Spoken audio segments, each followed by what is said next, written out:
Hey guys, it's been a hot minute, a good long time since I did a check-in, a vlog, whatever it is that this is. It's been a while. I think I was checking last night and it had been a whole 6 months, which adds up because I think my last video was me getting my first nursing job and I'm still there.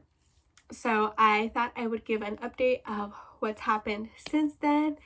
Now I've been a nurse or working as a nurse for the past 5 months. Oh my god, it's already been 5 months. I've been on my own for 1 month and I had a cold this last week and I got canceled a few shifts. So I only count that I've been on my own for 3 shifts because that's how long I've been on my own. It's been insane. So moving right along after my last video, which was at the end of September, I got my job. And let me just say, if you have the opportunity to do a nurse residency program, I highly recommend it. I felt more supported, and it was just an encouraging environment because we were all on the same boat. We were all pretty much new nurses. Yes, some people had CNA experience, some people had LVN experience, but for the majority of us, we were all new graduates, fresh-faced, bushy, I don't know, what's that saying, like fresh face and bushy-tailed, like bushy brows, I don't know. But we were all like straight out of school and just excited to start this career. And there was a mixture of like ADNs and BSNs. I'm an ADN nurse, but nobody really asked about that, which is nice because then I didn't feel any different. We all started at the same pay rate. My hospital doesn't pay higher whether you have a BSN or not. And then if you have a BSN or if you obtain your BSN, you have the opportunity of getting like 50 cents more an hour. And then every like certification that you get like 50 cents more an hour. So I'm mainly getting my bachelor's for myself, not really for the pay rate, and just for the opportunities that it will bring me later because of what I want to do with my career. When they say that, I don't know if people really say this, but I don't think much can prepare you for what it's like when you actually work as a registered nurse and you are the primary nurse. It's wild.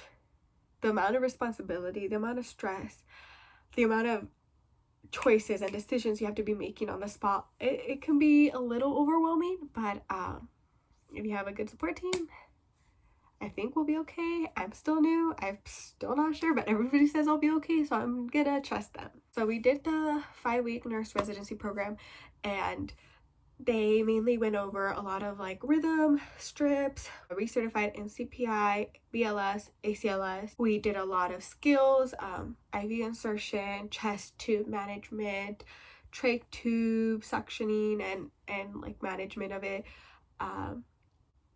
I'm forgetting all the names. I haven't been to work in like 10 days. It's driving me nuts. But we learned a lot of skills and we did that for a few days. And then the very last week, we had the opportunity of running in multiple simulations. Every day we went over about like 7 different simulations, and then we did that for a whole week. And that was a lot of fun. It was very educational, but it was still not the same as when you are in the hospital setting with real patients. But it was great. It was like the next step before you get to the actual hospital part of it. I met my preceptor the day I started working. I had new employee orientation, and then that afternoon after the orientation, we went over to our manager's office and she gave us our schedule, and I was scheduled to work that very next day. Yeah, and I got home and it was like 4 in the afternoon and I was scheduled to work that next morning, be there for my 7 a.m. shift because I was going to be training on day shift. So I was super nervous. I got home and I was like, oh my goodness, like I'm not mentally prepared. I had a set of scrubs, thankfully. I was fortunate enough to have 3 different preceptors, and they were all super great and very encouraging, supportive, educational. They all taught in different ways and they were all a little different, but they were all great nurses nonetheless. And I learned so much from them. I was able to stick to one unit on day shift for about 6 weeks, and then after that I had the opportunity of going to a neuro tele unit with another nurse for 3 weeks, and she was great. She was like a big sister. She was so supportive and so nice, and she taught me the importance of making sure I took care of myself. She was so on it with like, make sure you take your breaks, make sure you take your lunch break. If you have to go pee, the pills can wait. And I appreciated that so much. I felt like I needed permission, and she was like, just go.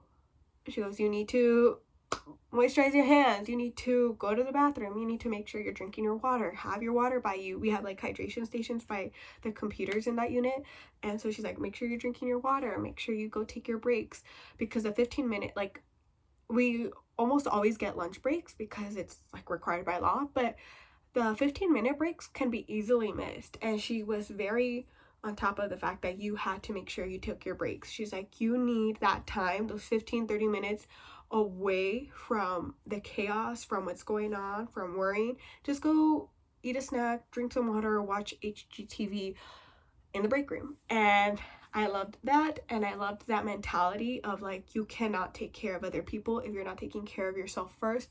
So I felt like her being so encouraging about that for those few weeks made me realize, like, yes, it's okay. I can go to the bathroom. I can go drink my water. Like, I can't function if I have to pee or if I'm thirsty. And I drink a lot of water. So that was very great that she was able to get those ideals instilled into me, making sure I knew it was okay to take care of myself too.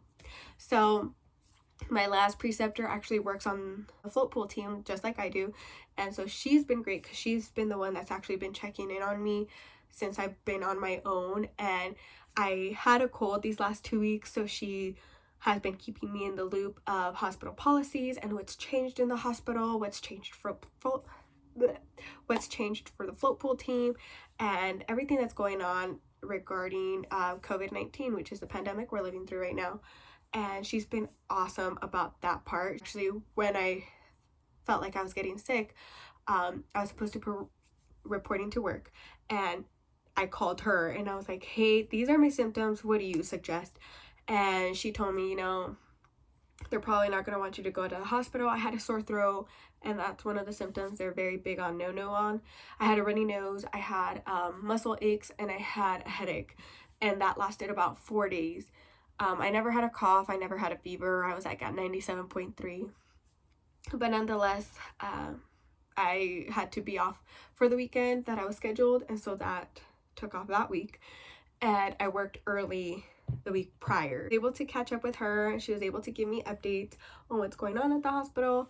My hospital is, fortunately, this week they started giving us access to scrubs if we are working on the units assigned to COVID-19 patients.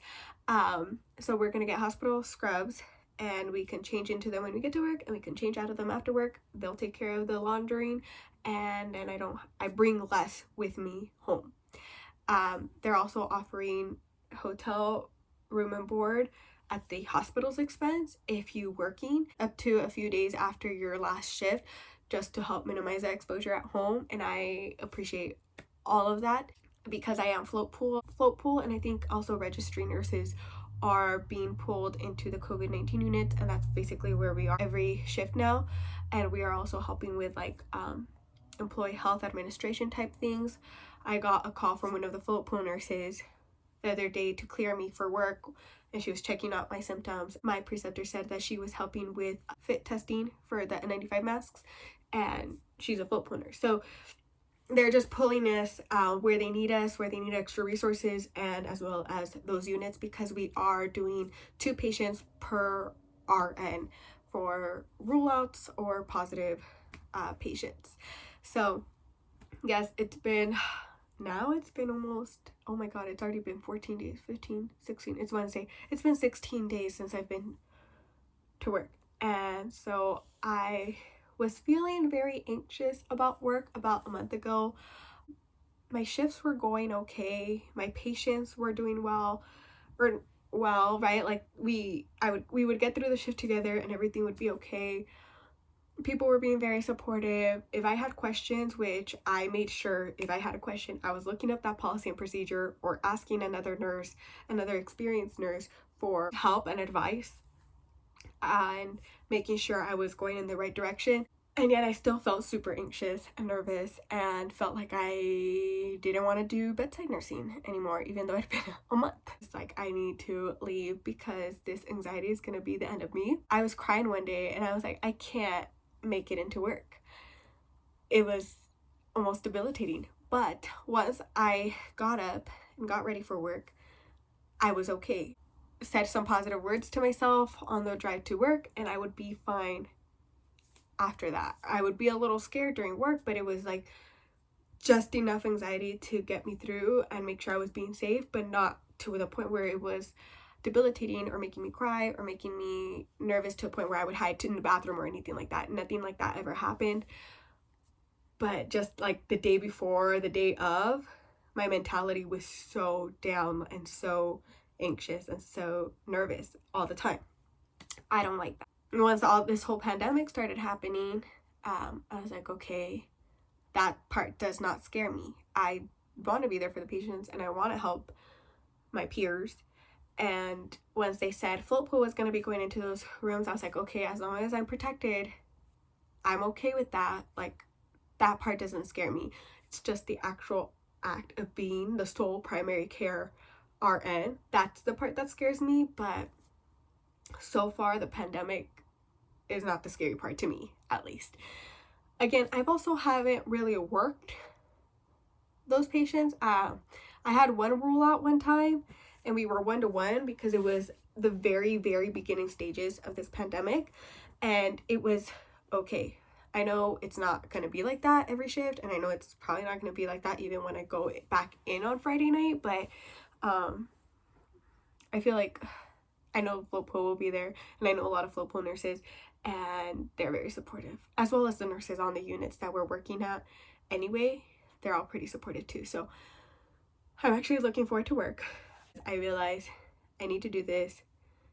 I need to do this for myself. I need to do this for my license. I need to do this for my skill set. I need to do bedside nursing for a good while just so that I can use that as a foundation for whatever I want to do later on in my career. I think these skills and what I learned in the hospital is super valid, is super important, and it builds up on everything else. So I'm gonna be staying put for a while. That's my hospital life right now. It's a little intense. There's just a lot that's up in the air and I'm not really sure what's gonna happen with everything. But if need be, I am ready, maybe mentally, to move out if it turns out to start getting worse, or if I see once I get to the hospital this weekend that it's just too much and it's not okay. But the fact that they have that hotel option now kind of saves me from making that rash decision of moving out right away, and instead I can stay at the hotel. I am able to self-schedule. After this week I work 2 in a row, and then next week I work 3 in a row, and then I have one random shift, and then after that I've scheduled myself for 3 in a row every single week. So staying at the hotel would be a pretty good option because I could stay there, do my 3 shifts, take a shower at the hotel, and then come home and know that I'm not exposing my family nearly as much as if I just came home and every night and showered here and everything. So that's an option I'm strongly considering now. But I don't know what other hospitals are offering. Are they offering hotel stay? Are people moving out?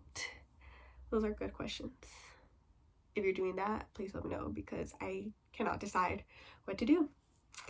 So yes, that's it for right now. I'll make an updated video once I actually work in the unit and seeing how that's going on. I think I'm gonna just keep sharing my irrational fears and anxiety I'm going through as a new nurse because it's very real.